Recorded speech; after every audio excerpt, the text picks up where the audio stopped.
Kisah Para Rasul, pasal 13. Pada waktu itu dalam jemaat di Antiokhia, ada beberapa nabi dan pengajar, yaitu Barnabas dan Simeon yang disebut Niger, dan Lukius orang Kirene, dan Menahem yang diasuh bersama dengan raja wilayah Herodes, dan Saulus. Pada suatu hari ketika mereka beribadah kepada Tuhan dan berpuasa, berkatalah Roh Kudus, "Khususkanlah Barnabas dan Saulus bagiku untuk tugas yang telah kutentukan bagi mereka." Maka berpuasa dan berdoalah mereka, dan setelah meletakkan tangan ke atas kedua orang itu, mereka membiarkan keduanya pergi. Saulus dan Barnabas di Pulau Siprus. Oleh karena disuruh Roh Kudus, Barnabas dan Saulus berangkat ke Seleukia, dan dari situ mereka berlayar ke Siprus. Setiba di Salamis, mereka memberitakan firman Allah di dalam rumah-rumah ibadat orang Yahudi, dan Yohanes menyertai mereka sebagai pembantu mereka. Mereka mengelilingi seluruh pulau itu sampai ke Pafos. Di situ mereka bertemu dengan seorang Yahudi bernama Bar-Yesus. Ia seorang tukang sihir dan nabi palsu. Ia adalah kawan gubernur pulau itu, Sergius Paulus, yang adalah orang cerdas. Gubernur itu memanggil Barnabas dan Saulus karena ia ingin mendengar firman Allah. Tetapi Elimas, demikianlah namanya dalam bahasa Yunani, tukang sihir itu, menghalang-halangi mereka dan berusaha membelokkan gubernur itu dari imannya. Tetapi Saulus, juga disebut Paulus, yang penuh dengan Roh Kudus, menatap dia dan berkata, "Hai anak iblis, engkau penuh dengan rupa-rupa tipu muslihat dan kejahatan. Engkau musuh segala kebenaran. Tidakkah engkau akan berhenti membelokkan jalan Tuhan yang lurus itu? Sekarang, lihatlah, tangan Tuhan datang menimpa engkau, dan engkau menjadi buta. Beberapa hari lamanya engkau tidak dapat melihat matahari." Dan seketika itu juga orang itu merasa diliputi kabut dan gelap, dan sambil meraba-raba, ia harus mencari orang untuk menuntun dia. Melihat apa yang telah terjadi itu, percayalah gubernur itu, ia takjub oleh ajaran Tuhan. Ke Antiokhia di Pisidia. Lalu Paulus dan kawan-kawannya meninggalkan Pafos dan berlayar ke Perga di Pamfilia. Tetapi Yohanes meninggalkan mereka, lalu kembali ke Yerusalem. Dari Perga mereka melanjutkan perjalanan mereka, lalu tiba di Antiokhia di Pisidia. Pada hari Sabat mereka pergi ke rumah ibadat, lalu duduk di situ. Setelah selesai pembacaan dari hukum Taurat dan kitab nabi-nabi, pejabat-pejabat rumah ibadat menyuruh bertanya kepada mereka, "Saudara-saudara, jikalau saudara-saudara ada pesan untuk membangun dan menghibur umat ini, silakanlah." Maka bangkitlah Paulus.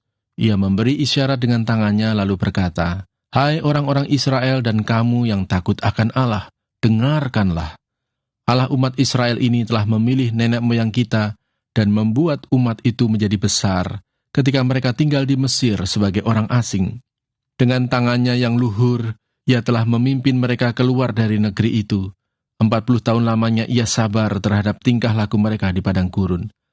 Dan setelah membinasakan 7 bangsa di tanah Kanaan, ia membagi-bagikan tanah itu kepada mereka untuk menjadi warisan mereka selama kira-kira 450 tahun. Sesudah itu ia memberikan mereka hakim-hakim sampai pada zaman Nabi Samuel. Kemudian mereka meminta seorang raja, dan Allah memberikan kepada mereka Saul bin Kis dari suku Benyamin 40 tahun lamanya. Setelah Saul disingkirkan, Allah mengangkat Daud menjadi raja mereka. Tentang Daud, Allah telah menyatakan, "Aku telah mendapat Daud bin Isai, seorang yang berkenan di hatiku, dan yang melakukan segala kehendakku. Dan dari keturunannya lah, sesuai dengan yang telah dijanjikannya, Allah telah membangkitkan juru selamat bagi orang Israel, yaitu Yesus. Menjelang kedatangannya, Yohanes telah menyerukan kepada seluruh bangsa Israel supaya mereka bertobat dan memberi diri dibaptis.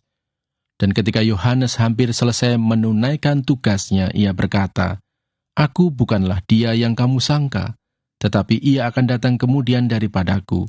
Membuka kasut dari kakinya pun aku tidak layak.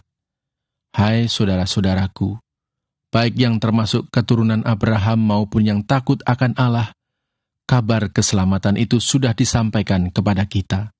Sebab penduduk Yerusalem dan pemimpin-pemimpinnya tidak mengakui Yesus.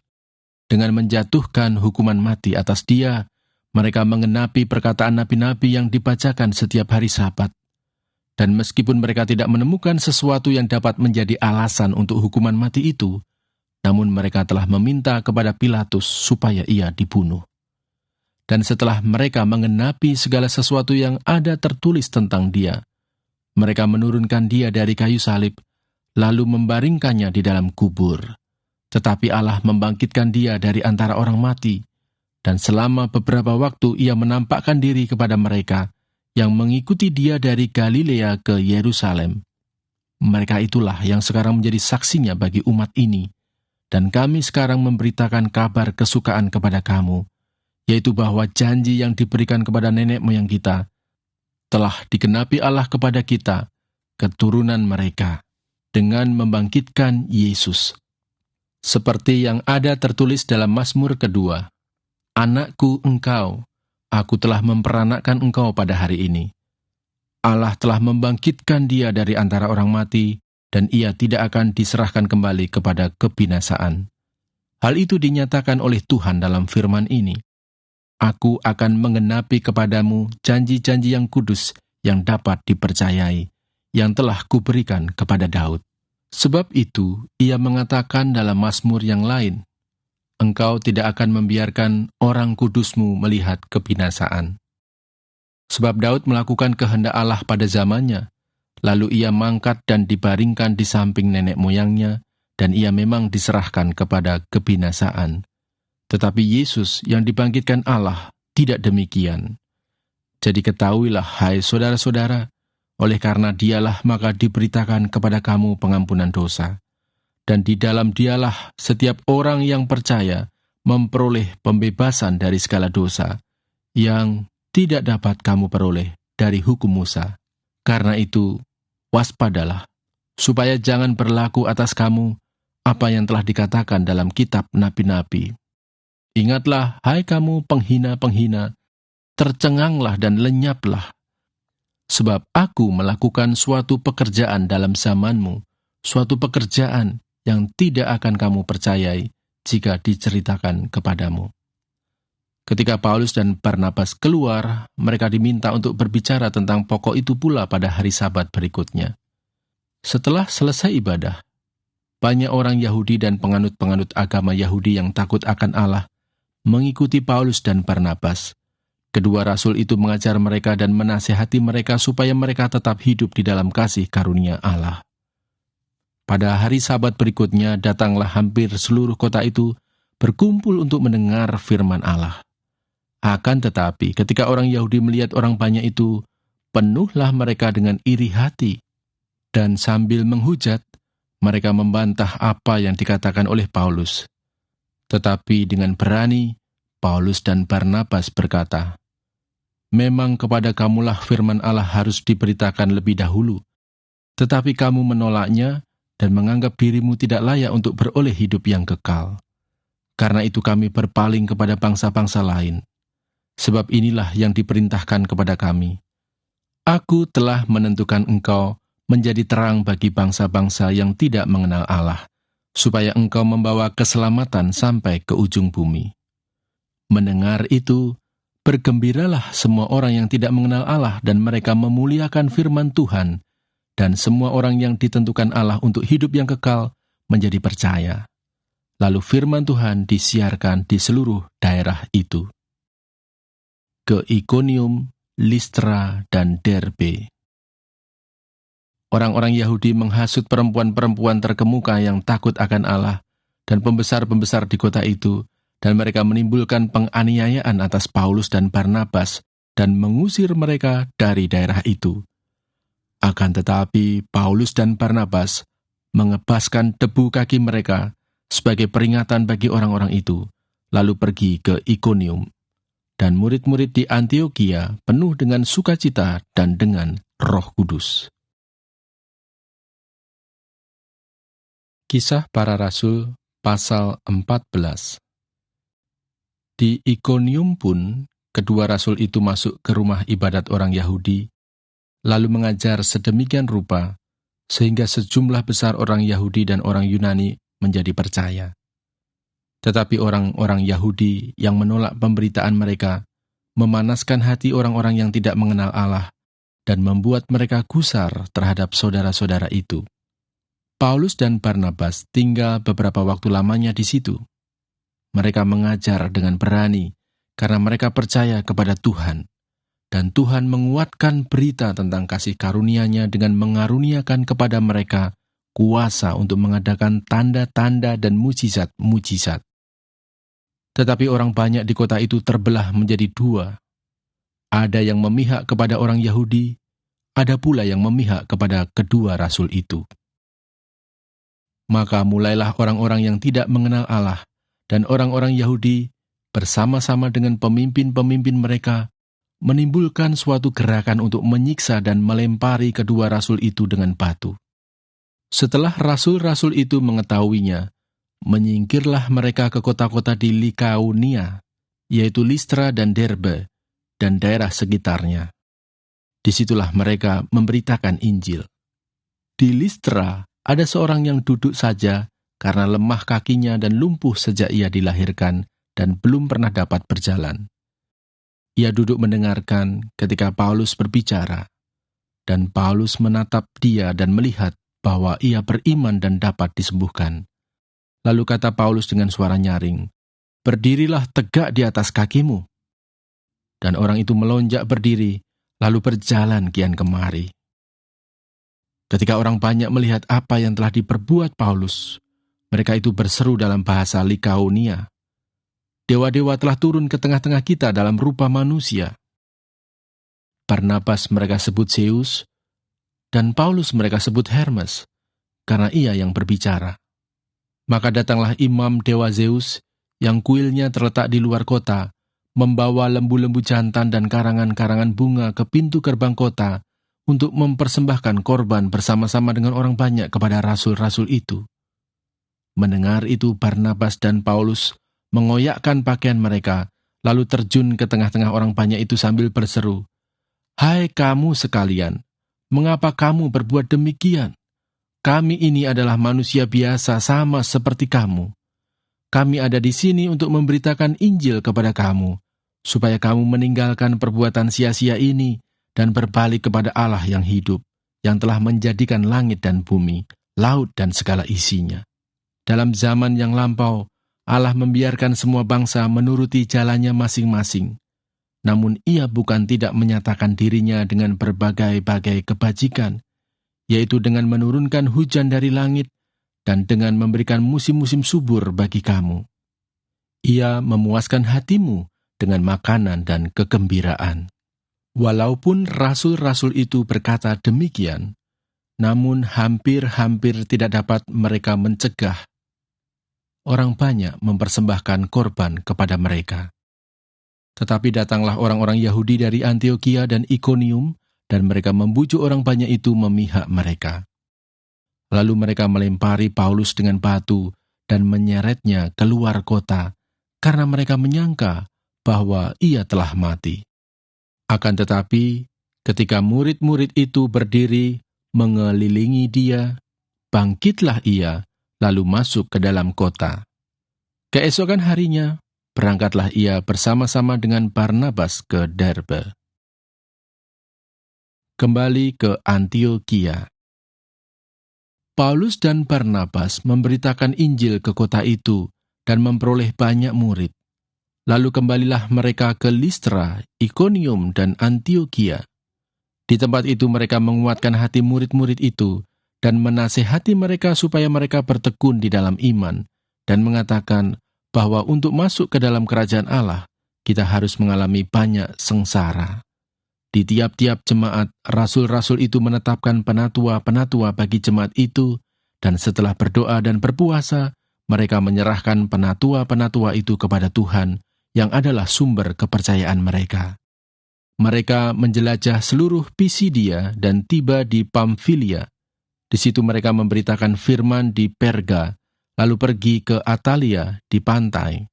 Dari situ, berlayarlah mereka ke Antiokia. Di tempat itulah, mereka dahulu diserahkan kepada kasih karunia Allah untuk memulai pekerjaan yang telah mereka selesaikan. Setibanya di situ mereka memanggil jemaat berkumpul. Lalu mereka menceritakan segala sesuatu yang Allah lakukan dengan perantaraan mereka, dan bahwa Ia telah membuka pintu bagi bangsa-bangsa lain kepada iman. Di situ mereka lama tinggal bersama-sama dengan murid-murid itu.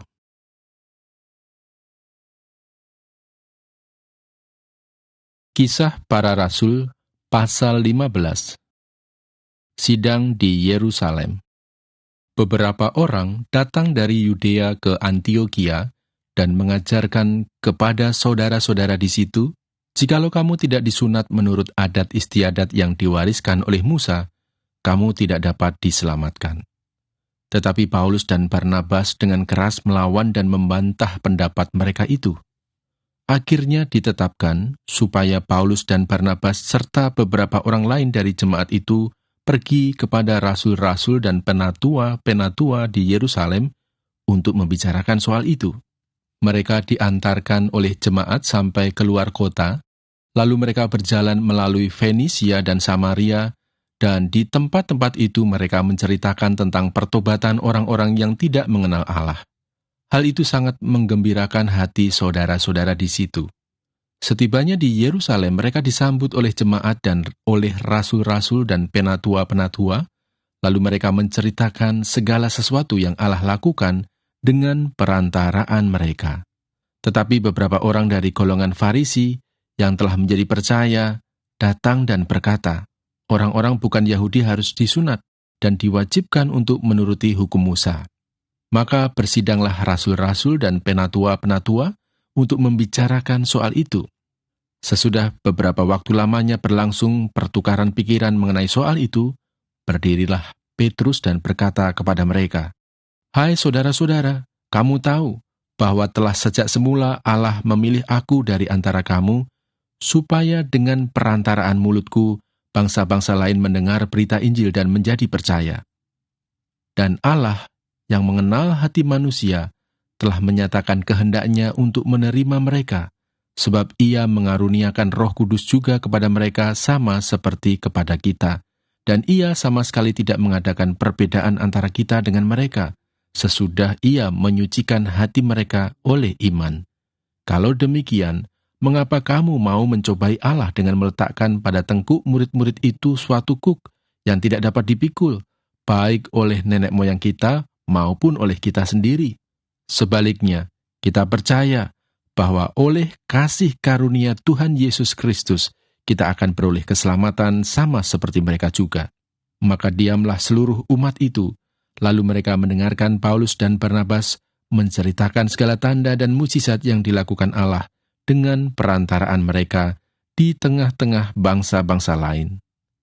Setelah Paulus dan Barnabas selesai berbicara, berkatalah Yakobus, "Hai saudara-saudara, dengarkanlah aku. Simon telah menceritakan bahwa sejak semula Allah menunjukkan rahmat-Nya kepada bangsa-bangsa lain, yaitu dengan memilih suatu umat dari antara mereka bagi namanya. Hal itu sesuai dengan ucapan-ucapan para nabi seperti yang tertulis, kemudian aku akan kembali dan membangunkan kembali pondok Daud yang telah roboh, dan reruntuhannya akan kubangun kembali dan akan kuteguhkan, supaya semua orang lain mencari Tuhan, dan segala bangsa yang tidak mengenal Allah, yang kusebut milikku." Demikianlah firman Tuhan yang melakukan semuanya ini, yang telah diketahui dari sejak semula. Sebab itu aku berpendapat bahwa kita tidak boleh menimbulkan kesulitan bagi mereka dari bangsa-bangsa lain yang berbalik kepada Allah. Tetapi kita harus menulis surat kepada mereka, supaya mereka menjauhkan diri dari makanan yang telah dicemarkan berhala-berhala, dari percabulan, dari daging binatang yang mati dicekik, dan dari darah. Sebab sejak zaman dulu hukum Musa diberitakan di tiap-tiap kota, dan sampai sekarang hukum itu dibacakan tiap-tiap hari Sabat di rumah-rumah ibadat. Jawab kepada Antiokhia. Maka rasul-rasul dan penatua-penatua beserta seluruh jemaat itu mengambil keputusan untuk memilih dari antara mereka beberapa orang yang akan diutus ke Antiokhia bersama-sama dengan Paulus dan Barnabas, yaitu Yudas yang disebut Barsabas dan Silas. Keduanya adalah orang terpandang di antara saudara-saudara itu. Kepada mereka diserahkan surat yang bunyinya, "Salam dari rasul-rasul dan penatua-penatua, dari saudara-saudaramu kepada saudara-saudara di Antiokhia, Syria, dan Kilikia yang berasal dari bangsa-bangsa lain. Kami telah mendengar bahwa ada beberapa orang di antara kami yang tiada mendapat pesan dari kami, telah menggelisahkan dan menggoyangkan hatimu dengan ajaran mereka. Sebab itu, dengan bulat hati, kami telah memutuskan untuk memilih dan mengutus beberapa orang kepada kamu bersama-sama dengan Barnabas dan Paulus yang kami kasihi, yaitu 2 orang yang telah mempertaruhkan nyawanya karena nama Tuhan kita Yesus Kristus. Maka kami telah mengutus Yudas dan Silas, yang dengan lisan akan menyampaikan pesan yang tertulis ini juga kepada kamu. Sebab adalah keputusan Roh Kudus dan keputusan kami, supaya kepada kamu jangan ditanggungkan lebih banyak beban daripada yang perlu ini. Kamu harus menjauhkan diri dari makanan yang dipersembahkan kepada berhala, dari darah, dari daging binatang yang mati dicekik, dan dari percabulan. Jikalau kamu memelihara diri dari hal-hal ini, kamu berbuat baik. Sekianlah, selamat." Setelah berpamitan, Yudas dan Silas berangkat ke Antiokhia. Di situ mereka memanggil seluruh jemaat berkumpul, lalu menyerahkan surat itu kepada mereka. Setelah membaca surat itu, jemaat bersuka cita karena isinya yang menghiburkan. Yudas dan Silas yang adalah juga nabi, lama menasihati saudara-saudara itu dan menguatkan hati mereka. Dan sesudah beberapa waktu keduanya tinggal di situ, saudara-saudara itu melepas mereka dalam damai untuk kembali kepada mereka yang mengutusnya. Tetapi Silas memutuskan untuk tinggal di situ. Perselisihan antara Paulus dan Barnabas. Paulus dan Barnabas tinggal beberapa lama di Antiokhia. Mereka bersama-sama dengan banyak orang lain mengajar dan memberitakan firman Tuhan. Tetapi beberapa waktu kemudian berkatalah Paulus kepada Barnabas, "Baiklah kita kembali kepada saudara-saudara kita di setiap kota di mana kita telah memberitakan firman Tuhan untuk melihat bagaimana keadaan mereka." Barnabas ingin membawa juga Yohanes yang disebut Markus, tetapi Paulus dengan tegas berkata bahwa tidak baik membawa serta orang yang telah meninggalkan mereka di Pamfilia dan tidak mau turut bekerja bersama-sama dengan mereka. Hal itu menimbulkan perselisihan yang tajam, sehingga mereka berpisah, dan Barnabas membawa Markus juga sertanya berlayar ke Siprus. Tetapi Paulus memilih Silas, dan sesudah diserahkan oleh saudara-saudara itu kepada kasih karunia Tuhan, berangkatlah ia mengelilingi Syria dan Kilikia sambil meneguhkan jemaat-jemaat di situ.